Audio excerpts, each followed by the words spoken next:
Bonjour à tous et bienvenue dans ce nouvel épisode de Rencontre en toute franchise. Alors sans plus attendre, on va prendre le chemin de Montmartre avec mon ami Gennaro Bardi. Une rencontre pleine de surprises, vous allez voir. Quelqu'un d'attachant, d'attentionné, de bienveillant. C'est assez rare pour le souligner. Et puis on va essayer de parler de notre passion commune, de votre passion, la street photographie. Allez, c'est parti. Voilà, allez, on va par où tu veux.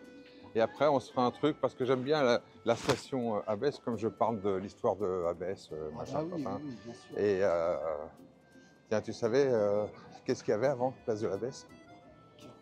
Avant quoi? Ben, avant ce qu'il y a maintenant? ouais. Je sais pas. Ouais. Non, vas-y, raconte. Eh bien, c'était la mairie, figure-toi, 18? La mairie du 18 était là. Et est-ce que tu savais que Abbesse était la station de métro la plus profonde de Paris? Ah bah ça, je suis pas surpris, parce que Voilà. je connais les escaliers de la station. 36 mètres, sache-le. Ouais, c'est ça. Hein. Dis donc, je fais guide touristique. Non, je me suis... Et pourquoi ça s'appelle les Abbesses? Et alors pourquoi c'est pas l'église qui est là? Eh non. Eh non. Eh non, j'y croyais aussi.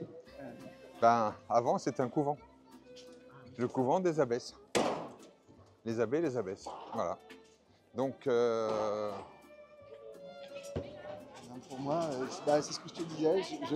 C'est là que je commence tous mes workshops.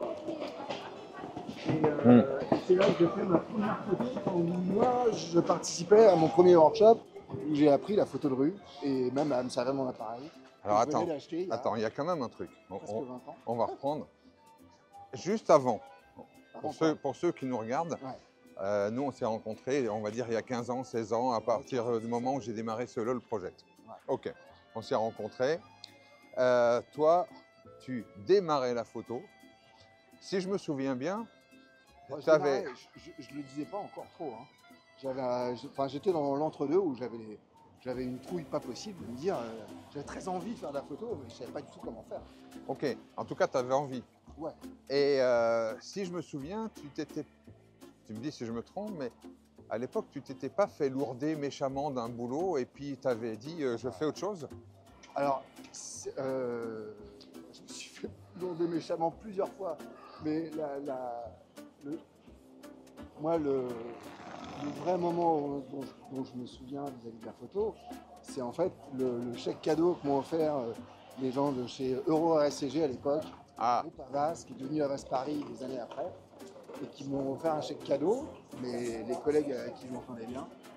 Et avec le chèque cadeau, je suis allé m'acheter mon premier appareil photo.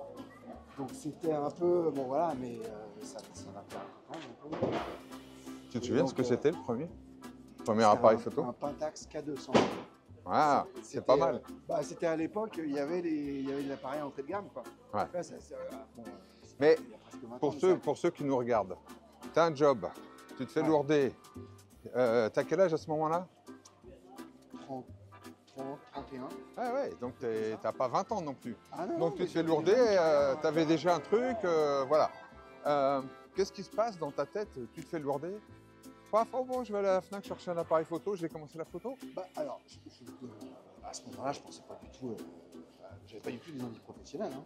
Ok. Mais si tu veux, non, moi c'était l'époque où le numérique explosait, quoi. Il y avait vraiment. Ouais, t'es né avec ça. Ouais, je suis né avec l'explosion des appareils numériques où ça devenait accessible à tout le monde et pas cher parce que développer de la péloche et te former à la photographie en développant de la péloche, ça coûte des ronds. Hein. Donc, je te coupe 2 secondes. Pour tous ceux qui nous regardent, on est en plein quartier, on vient de passer Abbesse, donc Montmartre, etc., pour ceux qui n'habitent pas Paris. Et si on est là, c'est parce que, comme tu l'as dit, c'est là que globalement tout a commencé. Et pour toi? Ah bah ouais, c'est ça. Et en fait, quand je m'achète mon premier appareil photo, moi je ne sais pas trop m'en servir. Et du coup, j'essayais plein de trucs. Et puis à l'époque, tu avais un blog. Moi j'étais dans les circuits, j'avais un blog. J'étais dans les circuits de blogueurs, de machin, de trucs. Il y avait un blog qui s'appelait Lens, qui était avec Lame UA, je me souviens. Et qui avait fait une après-midi pour apprendre la photo pour débutants, une sorte de workshop, un peu street photo, quoi. Et j'étais allé, et sur la place des Abbesses, je venais d'apprendre le triangle d'exposition, je savais pas du tout ce que c'était, comment régler mon appareil. Et elle dit, bah tiens, maintenant, vous y allez, vous allez demander à faire des portraits des gens. Et j'avais une trouille, un grand gaillard que je trouvais pas mal, mais bon voilà, et j'étais tout tremblant à lui demander, il m'a dit, bah ouais, pas de problème. Bon, voilà, c'est parti de là, quoi. Ouais. Et donc, Globalement, il ne faut pas avoir peur de prendre un râteau. Donc, bah, ça, la peur, elle est toujours là, mais ouais, faut accepter que c'est pas grave si les gens. c'est pas grave. C'est pas grave si les gens n'ont pas envie, et puis on passe au suivant, et puis ça se passe bien. Mm. Donc, globalement, bon, maintenant je le sais, mais les gens sont quand même vachement plus gentils que ce qu'on s'imagine, a priori, en général. Alors, je ne sais pas si tu es d'accord, mais ils sont gentils à partir du moment où toi, dans ta tête, tu as déjà préparé un petit peu, tu sais pourquoi tu fais les choses, Ouais. tu sais comment tu vas les expliquer, Ah oui. sans être plus gêné. Tu n'es pas un voleur, t'es pas, c'est pas grave s'il Oui, dit non. mais ça, c'est difficile quoi, quand tu débutes, de te dire photographe, tu sais, tu te sens un peu, tu te sens pas légitime. Hein, Oui, mais oui, c'est il y a le naturel, syndrome hein. de l'escroc, oui. Moi, dans les workshops, tu le vois bien, quoi. T'as beau dire, c'est pas grave, il y a quand même, ça génère une sorte de petit stress, quoi. Certains, un gros stress. Mais est-ce que c'est pas ce stress qui donne le sel à l'ensemble? Oh, bah oui. Sinon, Bah, c'est surtout, pas... ouais, moi, c'est ce que je dis dans les workshops. C'est d'abord passer un bon moment. Hein, Après, la bonne photo, elle vient pas. C'est plus un cadeau ou une chance. Mais si tu y vas avec une bonne énergie, avec le sourire et avec l'envie de passer un bon moment, les gens le sentent et on va toujours sur un con ou deux. Hein. Mais globalement, ça se passe quand même pas mal quand tu y vas avec cette idée-là en tête. Alors quand tu te balades, si ça arrive encore, quand tu te... C'est bien la photo là, si tu te sens, tu y vas. Hein. Là, c'est... Là, il faut faire la photo là quand même. Belle, mesdames. Vous êtes fantastiques, Enfin, hein, vous êtes magnifiques. tout ensemble là. Magnifique. Vous me connaissez, vous êtes quatre, ensemble? Vous êtes quatre, attends. Ah ouais. Magnifique. Là, vous avez une photo d'un grand photographe. Eh oui.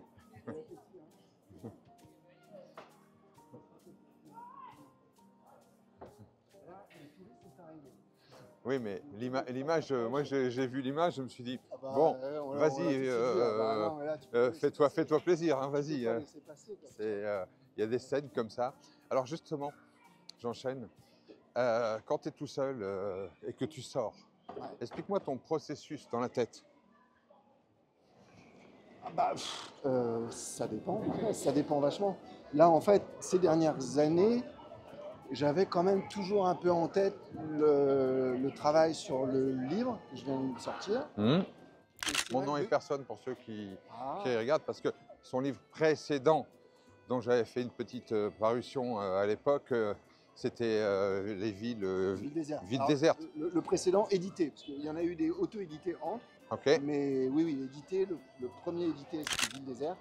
Donc, tu sors, tu travailles parce que tu as un but, tu as ce livre, Oui, Mon voilà, nom est personne. Pendant longtemps, je cherchais à faire des images pour le livre parce que j'avais ce livre, cette idée en tête Donc, qui m'a tu obsédé sors parce que longtemps, tu quoi. as un projet. Ouais. Donc, bah, tu donnes essayer- quand même, tu donnes essayer un d'avoir conseil. essayer d'avoir une intention, d'essayer de faire quelque chose. Peut-être c'est expérimenter un truc, peut-être c'est essayer d'avoir un type d'image qui t'aime. Mais après, ça m'arrive de me balader et juste se laisser porter par ce que tu vois. Mais on va dire, je trouve ça plus stimulant d'avoir un objectif. Voilà, après c'est pas obligatoire non plus. Hein. Là, c'est des flots.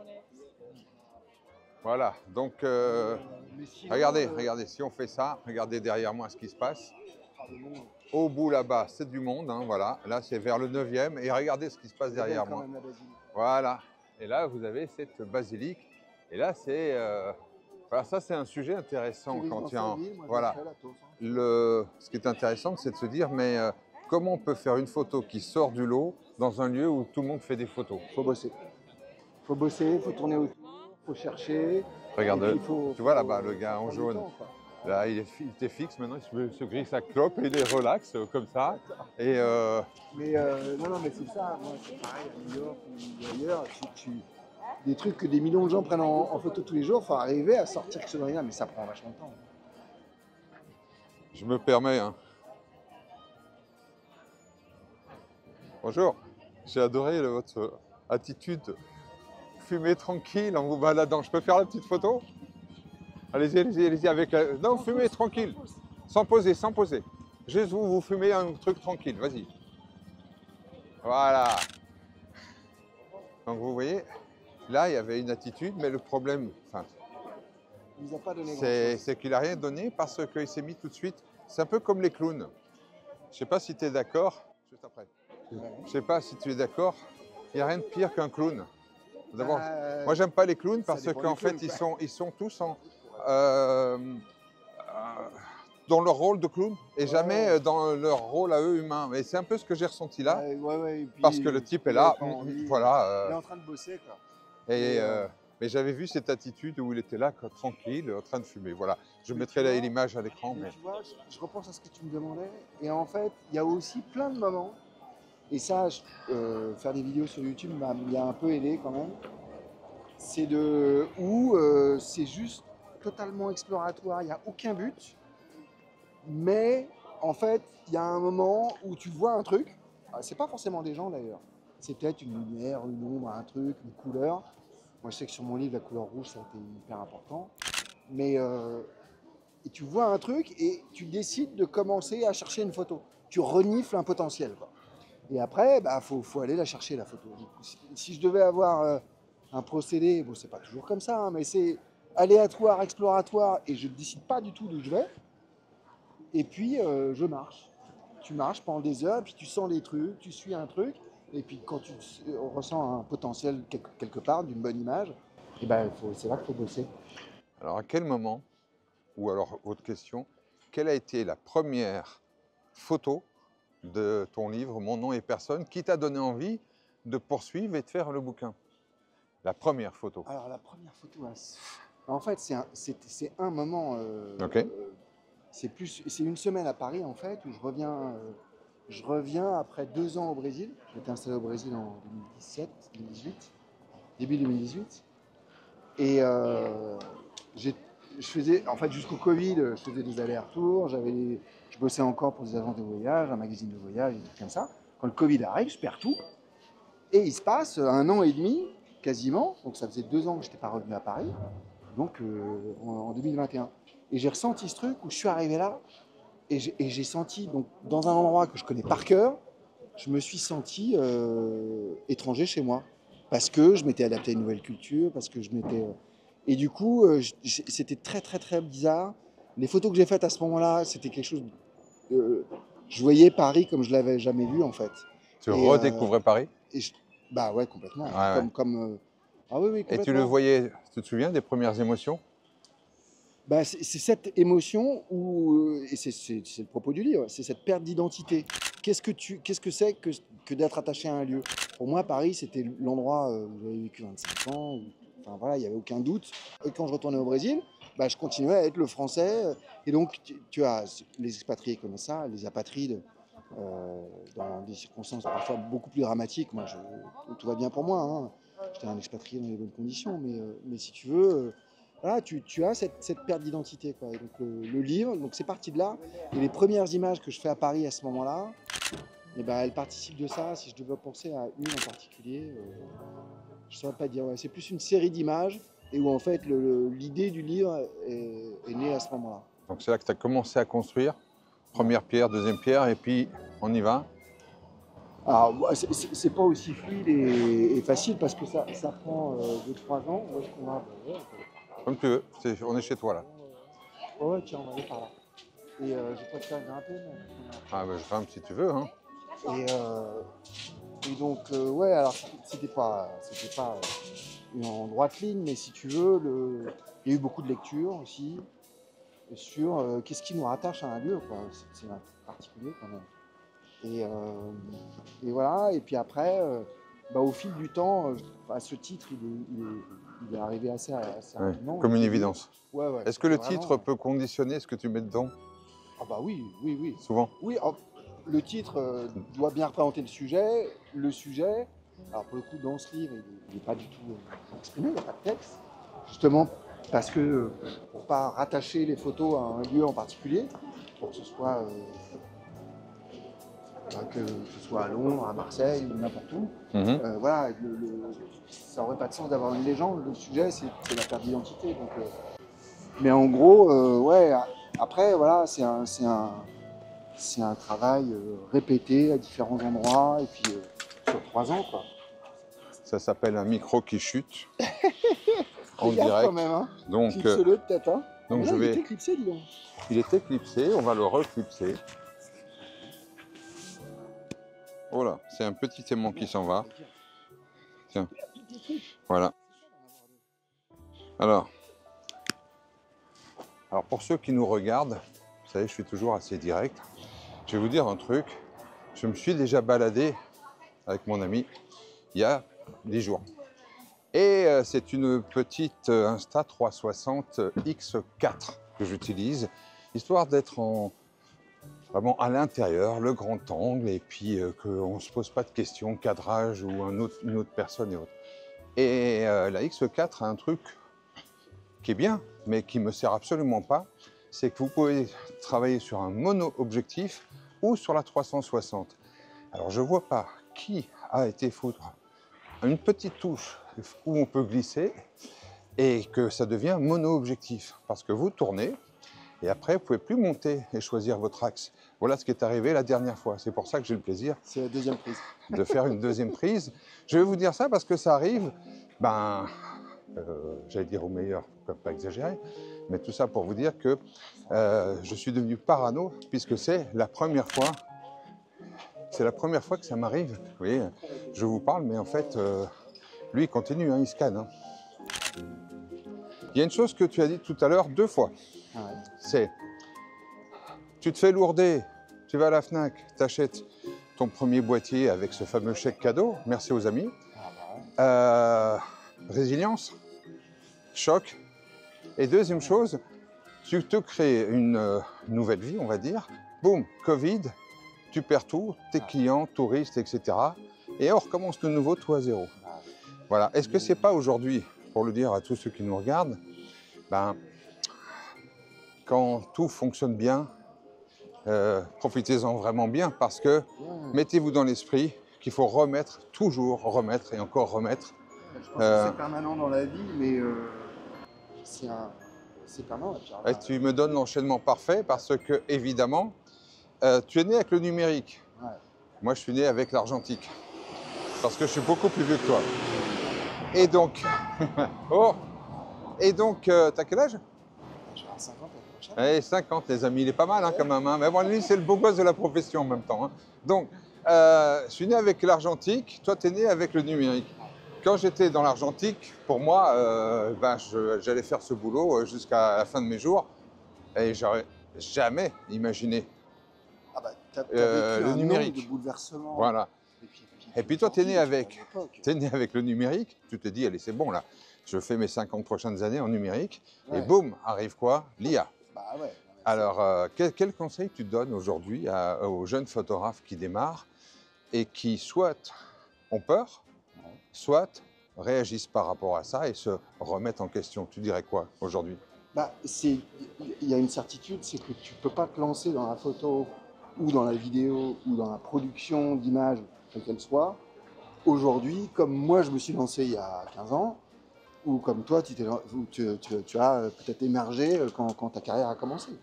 Donc je pense qu'il faut être très agile, même si j'aime pas beaucoup le mot, savoir se réinventer et savoir... mais il y a quelques fondamentaux quand même qui sont... Je l'ai vu et répété chez tellement de photographes, ou de cinéastes d'ailleurs, ou de vidéastes, c'est un projet, une idée qui devient très forte et qui te dépasse et qui prend vie, tu vois ce que je veux dire? Moi, c'est Ville déserte.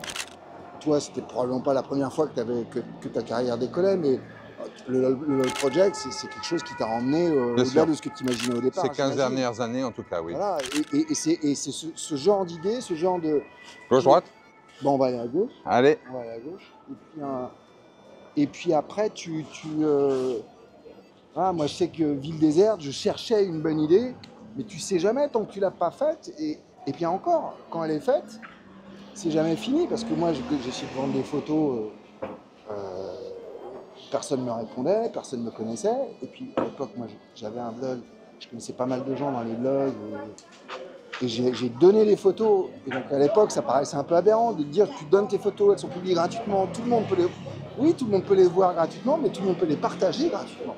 Et c'est là que le truc prend feu et devient, et qui après me permet de faire un livre et ma carrière d'école grâce à ça. Et puis après, pendant 5 ans, j'ai fait des villes désertes à New York et ailleurs, si tu veux. Et donc aujourd'hui, je l'ai vu chez des gens que j'ai accompagnés en mentorat individuel, où moi, ce que j'essaie de leur faire faire, c'est émerger une idée.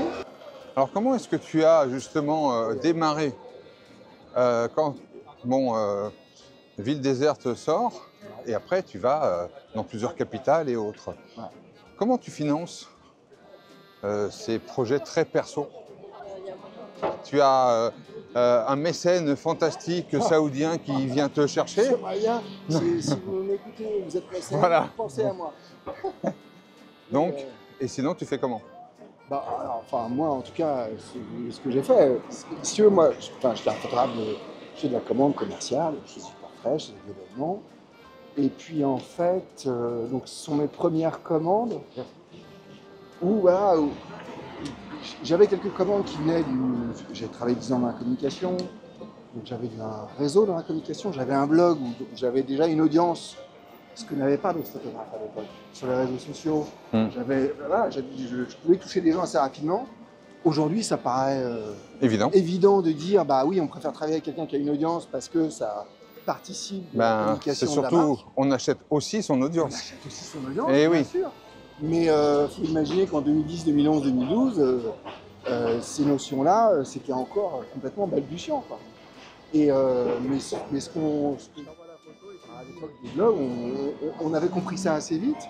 On ne sait pas que ça tournerait comme ça, mais si tu veux, bon voilà. Et donc j'avais quelques billes pour moi qui me permettaient d'avoir des premiers clients.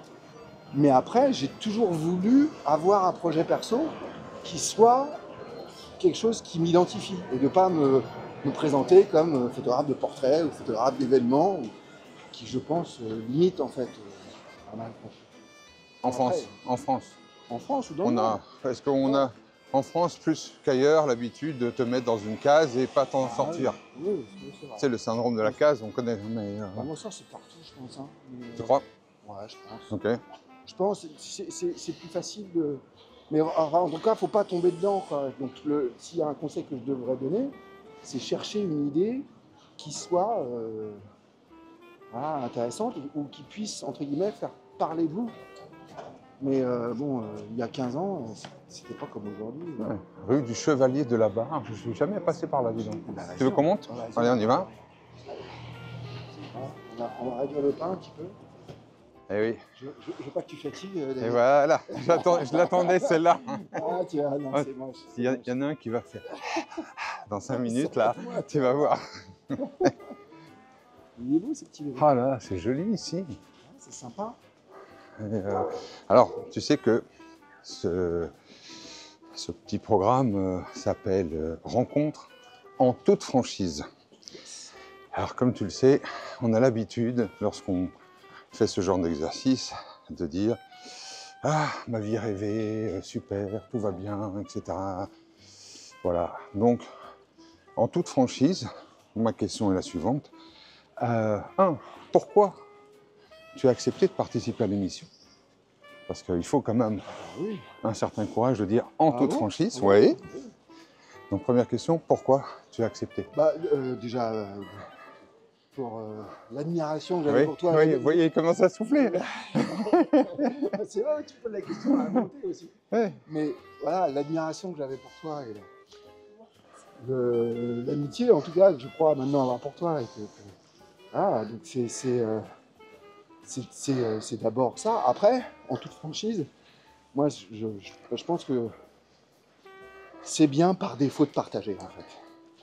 Et de ne pas se poser la question de non, mes trucs qui sont à moi, ou ce que je pense d'une chose ou d'une autre. D'une manière générale, on a le droit de se tromper, mais je pense que c'est bien de partager par défaut. J'ai une bonne idée de passer par là. Ouais, tiens. Je vous montrerai l'envers du décor. C'est beau quand même ici. Hein. Et je vais me retourner.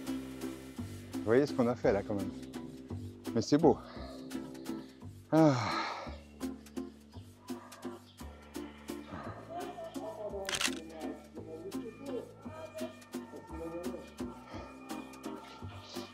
Vous voyez, parfois, on peut prendre un refuge. Mais on les reconnaît pas de dos, donc il a... Voilà. Comment tu es devenu? Qui t'a poussé? Est-ce qu'il y a des photographes aujourd'hui qui t'inspirent ton quotidien? Là, sur mon livre, oui, il y en a deux principalement, peut-être même trois. Alex Webb, Alec Soss et Bruce Gilden, dans des styles tous les trois Wow, différents. Bruce Gilden. Ouais, pour ses portraits. J'ai un amour du portrait, j'aime beaucoup faire des portraits dans la rue. Tu parles quoi? De ces portraits flash, Alors, face, pas que, un peu déjanté, là? C'est quelque chose que je suis susceptible de faire, mais pas que. Il y a aussi des portraits où il passe 2 heures à parler avec les gens et c'est des headshots, c'est vraiment, c'est très... Le trait serré? En couleur? Ouais, très serré, c'est vraiment... Et il arrive à faire Je sais pas qui est le vieux des deux, mais vous avez vu comment il parle. Hein. Et il m'a bien charrié quand même. Hein, mais... C'est moi qui parle aussi, c'est pour ça. Il a raison. Il y a un escalier après. Donc tu m'as donné... Voilà, mais après, c'est aussi ça l'avantage de la chaîne YouTube, de parler d'autres photographes et d'en découvrir d'autres pour les faire découvrir aux gens qui me suivent. C'est que y en a plein que j'ai découvert, que je connaissais peu ou pas. Ce serait facile de citer. As, moi j'ai commencé la photo avec une vente. Il y en a beaucoup d'autres, Sol Letter. Et pas que les Américains, il y a plein de Français aujourd'hui. Et Cédric Roux, Fabien Cochard. Et des femmes photographes, Latif Baudet et plein d'autres. Je le dis toujours, la photographie, ça existe que quand c'est imprimé. Et si vous voulez apprendre, 2 manières d'apprendre. Évidemment, vous sortez, vous faites des photos. 2, vous éditez vos photos parce que vous apprenez beaucoup. Mais avant tout ça, lisez beaucoup. S'inspirer des autres. S'inspirer. J'ai mis tellement longtemps à faire ça.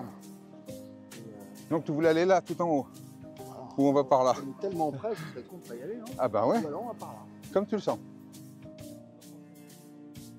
Non, on va par là, par là. Je te sens... rue Lamarck. Eh oui. Alors, petite séquence. 3 photos iconiques que tu considères comme tes photos, on va dire iconiques, celles dont on se souvient, se souviendra, ou celles dont tu es le plus fier. Est-ce que tu peux, est-ce que tu peux m'en parler? On les mettra à l'écran, évidemment. On y va. Alors, le cheval cabré à Pushkar. Oui. C'est l'année où je commence à travailler. Pushkar, c'est Rajasthan? Pushkar, c'est au Rajasthan. Ouais. Pushkar, c'est le nom de la ville. Le marché de Pushkar, c'est le plus grand marché aux chameaux et aux chevaux d'Inde. Et donc, c'est des semi-nomades qui vendent ça. Donc, ils sont sur la route pendant 6 mois. Et je ne sais pas si ça commence la saison ou si ça la termine.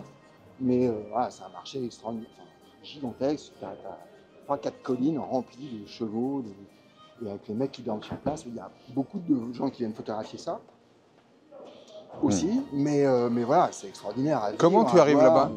Et ben avec, comment, quoi? Avec Nouvelle Frontière. Ah, voilà. Je fais Ville Déserte. Qui explose sur les réseaux. Et je vais rencontrer la responsable marketing de Nouvelle Frontière qui vient d'être achetée par le groupe TUI. Et je l'ai su des années après. Ils ont lourdé tous les photographes avec lesquels ils bossaient. Et moi, je suis arrivé et j'ai dit je veux bosser avec vous. Et ils m'envoient en Inde pendant 3 semaines avec... Et là, tu es tout content. C'est-à-dire, là, tu as un billet d'avion, tout frais payé, ouais, et ils te paient. Ils me payent. Ok. Pour faire des photos. Quoi. Donc, pour faire ce que tu as envie de faire. Et de là, en fait, grâce à Ville Déserte, grâce à Paris Désert d'abord, et ensuite Londres Désert, là, ma carrière est d'école. Et moi, je vais par choix, plutôt vers des clients dans le tourisme. Donc, waouh, regardez un peu regardez le côté vertigineux là, des escaliers là. Vous voyez là? Ça pique, hein? Ça va? La montée? C'est ok. Ils respirent normalement, eux. c'est bien. C'est pas comme nous. Ouais, ouais, non, mais...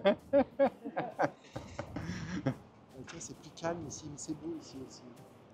Ah, là, vous êtes vraiment dans Montmartre, C'est rue Lamarck. But, là, c'est plus des locaux. Tu as habité par là, toi, non? Bah, un petit peu plus bas, ouais. Ah, bah, on va passer. Ouais. Vous voyez, regardez, derrière moi, là. Hop. C'est pas mal, quand même, Paris, hein. Regardez. Ah, on aura fait tout le tour, hein. Là, on fait le tour. Hein, j'en profite. On a parlé de ta photo, mais c'est quoi ton dernier jouet, ton dernier stylo, on va appeler ça comme ça? Ouais. C'est quoi? Pourquoi? A7C. A7C parce que compact. Et parce que je pense que j'ai encore le snobisme du plein format. Mais voilà, enfin, c'est franchement bien. Et puis les optiques Sony, je crois. Ok. Moi, c'est le 28 ou le 35.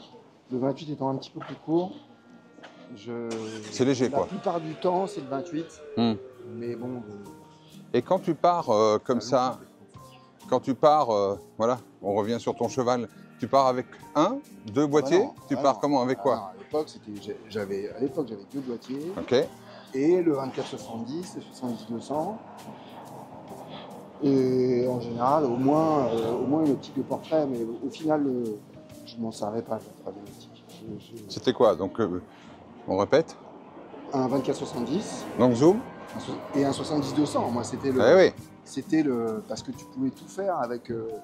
Le cheval, c'est quelle optique? Bah, c'est avec le 24-70 au 24. Au 24. Je suis ras du sol. T'attends le contre-jour? J'attends au contre-jour, mais surtout, je passe une demi-heure à faire des photos, jusqu'à où je vois ce cheval hyper nerveux, qui est beaucoup plus petit. Enfin, je pense que la photo, si tu regardes bien, tu peux te rendre compte qu'il n'est pas très grand. Ou alors les mecs sont très grands. Mais non, mais c'est vraiment... il est tout petit, en fait, le cheval, mais il est tellement nerveux. Et comme je suis bien au ras du sol, bah voilà, il est super. Puis il cabre avec le soleil. Bon, j'ai une petite rafale quand même dessus.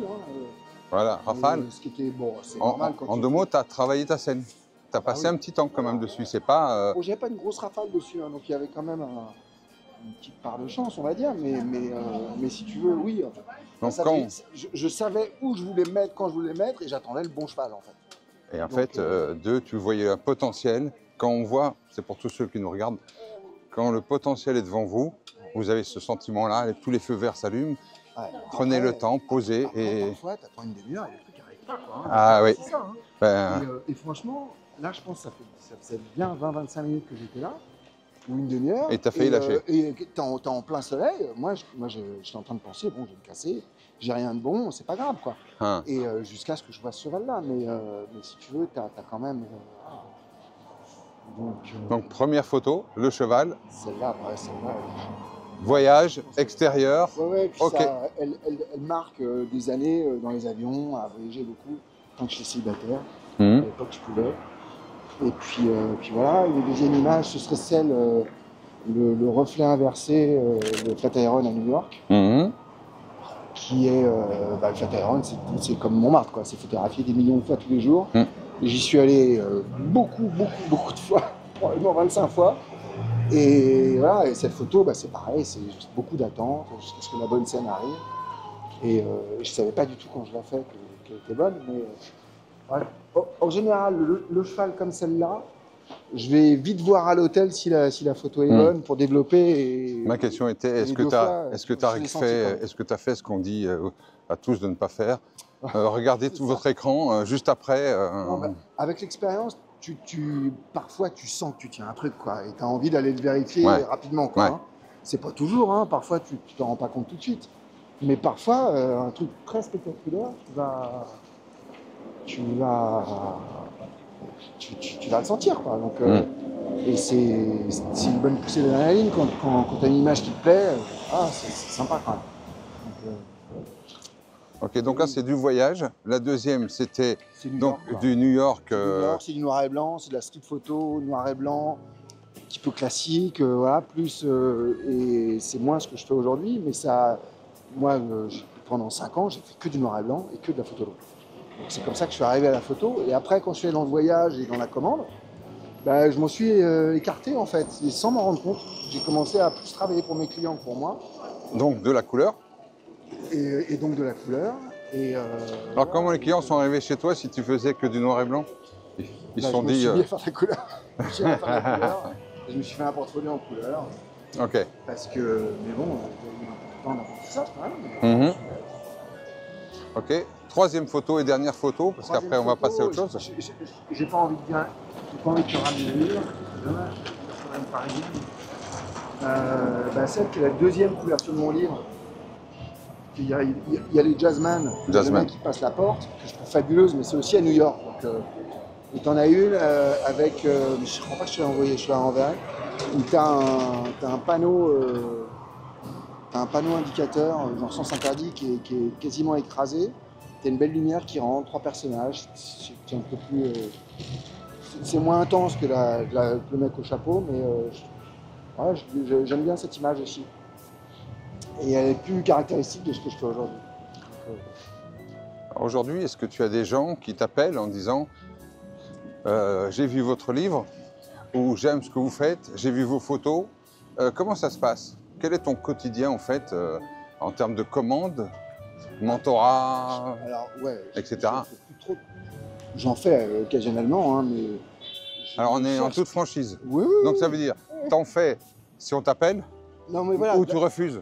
Ah non, je refuse pas. Voilà. Mais pendant des années, je cherchais des commandes et je me marketais et j'appelais des gens pour essayer d'avoir des commandes. Aujourd'hui, ce que j'essaie de faire le plus, et en pratique, ce que je fais le plus, c'est de l'enseignement. Donc, soit des workshops de 2 jours, soit des photos de journée, soit des formations en ligne,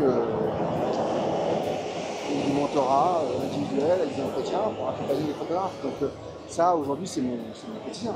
Quelle est ta principale satisfaction parce que maintenant tu vis du mentorat, tu vis de l'enseignement, parce que les gens paient pour ça. Ouais. Mais quelle est ta principale satisfaction de cette activité-là?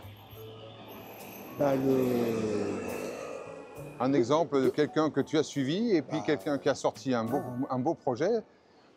Tu vois où je veux en venir? Évidemment. Voilà. Voir des photographes s'épanouir, même s'ils sont débutants dans un workshop de photo de rue et qu'ils arrivent, ils disent on a passé un super moment. Et c'était encore le cas il y a 10 jours. Des gens qui sont effrayés de faire de la photo de rue et qui repartent, qui passent un week-end fabuleux et qui s'amusent vachement. C'est joli. Donc ça c'est hyper gratifiant, ça me plaît beaucoup. Voilà, et puis après, accompagner des photographes individuellement, je pense évidemment à Alex Dino, qui est devenu un ami, mais qui assez vite. Pourquoi? Quand tu l'as rencontré, il faisait quoi? Il était vidéaste. Vidéaste, pas de photo? Il l'est toujours, non, et il voulais être plus photographe ou aller plus vers la photo. Et moi, je leur faisais, enfin je leur fais toujours, ceux qui me font confiance, je leur fais produire des images sur des projets, des idées de projets, tous les 15 jours.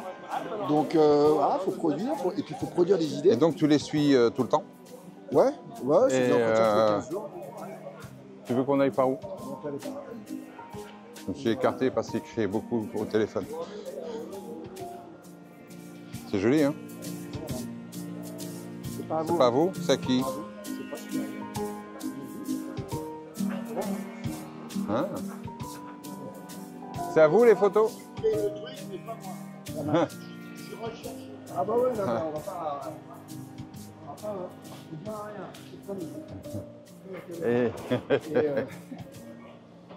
Et qu'est-ce que je veux dire? Et donc voilà, et Alex, au bout d'un mois, un mois et demi... Donc tu le rencontres, tu le connais pas, il vient à une de tes... On fait une lecture de portfolio d'abord, Alors ça se passe où les lectures de portfolio? Sur un Zoom, un Google Meet. Ok, donc en ligne. Parce que moi j'étais au Brésil à l'époque. Ok, voilà, il faut le dire, c'est pour ça que je te demande de le... Donc tu es à distance. Ah ouais, bah oui. Ça donc il y a des réflexes qui sont nés aussi d'une catastrophe qui s'appelle le Covid. Ah bah, et voilà, et tu t'es adapté. Oui, et puis j'aurais jamais fait des vidéos, des lives, tout ce que je fais aujourd'hui, qui me permet de travailler dans l'enseignement s'il n'y avait pas le Covid. Par la résilience, complètement. Hein. Et Alex, au bout d'un mois, un mois et demi, il revient avec une série de photos, c'était 2021, et il dit, parce que le projet sur lequel il avait travaillé avant, il demandait des rendez-vous, des trucs, c'était un peu plus compliqué, donc il voulait faire un truc pour m'envoyer des images, Et il avait demandé aux gens dans la rue de faire des grimaces avec les masques en 2021. Et il a fait ça, grimasque. Et je lui ai dit, bah, c'est génial, on va en faire. Les photos étaient bonnes en plus, hein, évidemment. Et tu vas faire un communiqué de presse. Il m'a dit, mais qu'est-ce que c'est qu'un communiqué de presse, en gros, quoi. Et donc il a fait le communiqué de presse, je l'ai aidé à l'écrire. Et il l'a envoyé à quelques blogs, quelques gros blogs, un truc qui s'appelle Positiver ou je sais pas quoi. Un truc comme ça. Ils prennent le truc, ils prennent les photos, ils diffusent. Une semaine après, c'était dans la matinale de Virgin Radio. Donc une des premières matinales de France avec Manu Payette.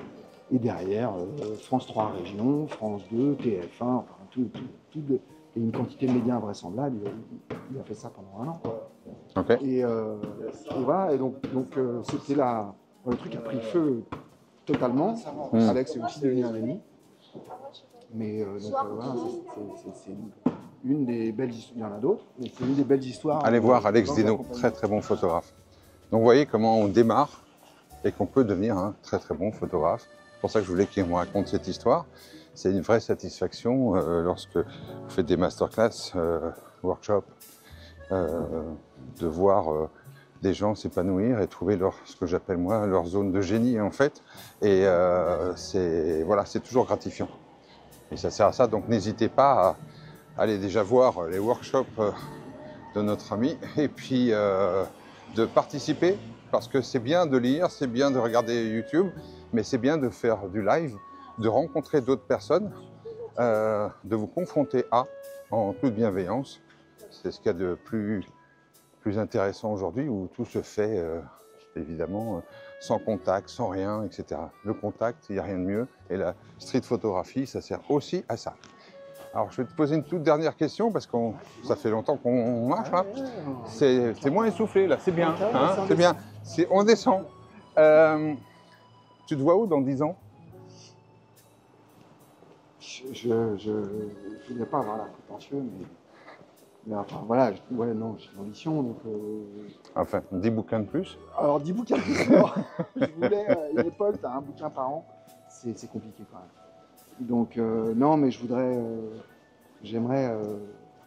Voilà, là, tout de suite, je ne sais pas si ce sera dans 10 ans, j'espère que ce sera avant 10 ans. J'ai un projet d'expo qui est ambitieux et je voudrais que ça existe. Donc j'espère que ce projet existera et qu'il m'emmènera peut-être à l'étape d'après. Je ne sais pas ce que ce sera, mais en tout cas, il y aura un autre projet, un autre livre, ça c'est sûr, je ne sais pas quand. Mais après cette expo sur laquelle je suis en train de réfléchir. Tes filles, elles auront quel âge dans 10 ans? Alors, j'ai une fille et un fils. Ah, une fille et un fils, ok. Dans 10 ans, oh la vache, ma fille, elle aura 15 ans. Ok, ça va. Bah oui, mais bon, j'imaginais ça. Et elles te diront, papa, t'as pas 100 balles. Ah oui, bon, plus que ça, et avec l'inflation. Avec l'inflation. C'est 500. Est-ce que tu dirais à tes enfants, est-ce que tu aimerais que tes enfants fassent ton métier d'aujourd'hui? Est-ce que tu y vois un avenir? Est-ce que tu vois... Oui. Voilà. Il y aura toujours besoin de photographes, ça c'est sûr, on aura toujours besoin. Mais on va pas se mentir, le métier vit des bouleversements qu'on n'a jamais vus, même avec le numérique, même avec Photoshop, même avec... Voilà, actuellement, donc c'est difficile à dire, mais en tout cas, être indépendant, créer des contenus qui te passionnent, et faire ça pour des entreprises ou pour toi, ça, photo ou pas, tu vois ce que je veux dire, créer, quoi, ça c'est quelque chose, c'est une voie qui peut suivre toute leur vie, et donc ça, je les encourage toujours. Okay. C'est un truc que je fais avec eux, on fait des petits films, je leur fais écrire leurs rêves en 3 phrases, et on refait avec des déguisements du gore et des bouts de chandelle, et ils jouent la comédie, il y en a un qui filme, et l'autre qui joue la comédie, moi je participe dans le truc, on fait des petits films comme ça. Ah, c'est pas une mauvaise idée, gardez l'idée pour vos enfants. C'est assez mal, je pensais en faire une vidéo. La lumière est pas mal, là. Ouais. Et donc, au moins, tu es avec elle, tu fais les choses. Avec elle et il. Ouais, c'est vrai que... Ça les fait écrire, donc, ta fille, elle a quel âge? 5 5 et mon fils, il a 6. Ah ouais, donc... choix du roi. Et, tu te poses parfois cette question, mes enfants, qu'est-ce qu'ils feront comme métier demain? C'est impossible à dire. Et ils veulent devenir papa plus tard ou... C'est bien, hein. Quelle belle insouciance. Hein. Écoute, merci en tout cas, merci à toi pour cette franchise. Dernier mot, c'est ton mot. Qu'est-ce que tu as envie de dire ou comme conseil à tous ceux qui nous ont regardés en toute franchise? Et bah, restez curieux. Dans la caméra maintenant, tu regardes. Restez curieux. Restez curieux et apprenez un peu tous les jours. Ah, c'est tout ce qui m'anime. Génial. Merci à toi. Merci. Merci.